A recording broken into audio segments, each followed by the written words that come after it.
پیارے بچوں، میں ہوں آپ کا دوست حمزہ۔ آج میں آپ کو شہد کی مکھی اور شہد کے بارے میں بتاتا ہوں۔ قرآن کریم میں شہد کی مکھی کے نام پر ایک پوری سورت موجود ہے جس کا نام سورۃ النحل ہے۔ جب بات کی جائے شہد کی تو منہ میں تو پانی آ جاتا ہے، اور پانی کیوں نہ آئے، شہد تو ہوتا ہی اتنا مزیدار ہے۔ شہد تو ہمارے پیارے آقا حضرت محمد صلی اللہ علیہ وسلم کو بھی پسند تھا۔ پیارے بچوں، یہ مکھیاں کیسے رہتی ہیں اور کیسے شہد بناتی ہیں، اور پھر یہ شہد ہمارے لیے کتنا فائدہ مند ہے، آئیے ہم سب سے پہلے شہد کی مکھی کے خاندان کے بارے میں جانتے ہیں۔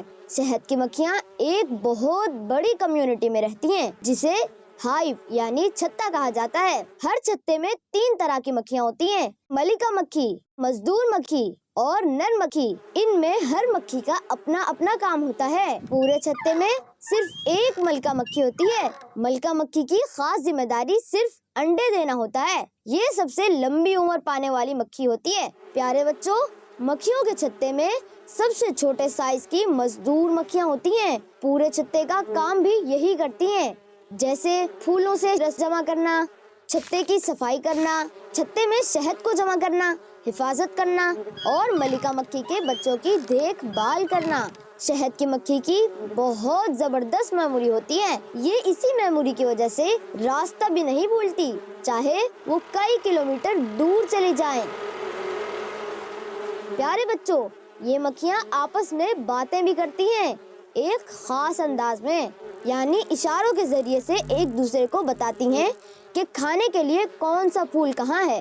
پیارے بچوں، کیا آپ کو پتا ہے شہد بننے کا پروسیس کیا ہے؟ شہد کی مکھی پھولوں کے باغ میں جاتی ہے اور پھر پھولوں کا رس چوستی ہے اور اسے اپنے پیٹ میں لے جاتی ہے۔ اللہ پاک نے قرآن پاک میں ارشاد فرمایا، یخرج من بطونها شراب مختلف الوانه فیہ شفاء للناس۔ ترجمہ، اس کے پیٹ سے ایک پینے کی رنگ برنگی چیز نکلتی ہے، اس میں لوگوں کے لیے شفا ہے۔ جی ہاں دوستو، شہد کی مکھی اس رس کو چھتے تک لے جاتے ہوئے درود پاک پڑھتی ہے۔ درود پاک کی برکت سے یہ شہد میٹھا اور شفا والا بن جاتا ہے۔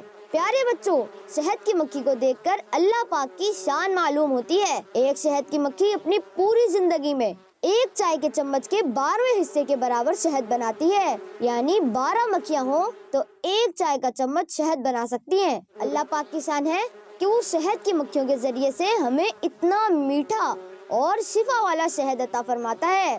شہد کی اہمیت کا اندازہ لگائیں کہ اللہ پاک کے آخری نبی حضرت محمد صلی اللہ علیہ وسلم فرماتے ہیں، 2 شفاؤں کو لازم پکڑو، ایک شہد، دوسری قرآن پاک۔ دیکھا بچوں، اللہ پاک نے ہمیں شہد کی صورت میں کتنی پیاری نعمت عطا کی۔ اللہ پاک سے دعا ہے کہ ہمیں اپنی نعمتوں کا شکر ادا کرنے کی توفیق عطا فرمائے، آمین۔ ایسی پیاری پیاری باتیں جاننے اور سیکھنے کے لیے دیکھتے رہیے مدنی چینل۔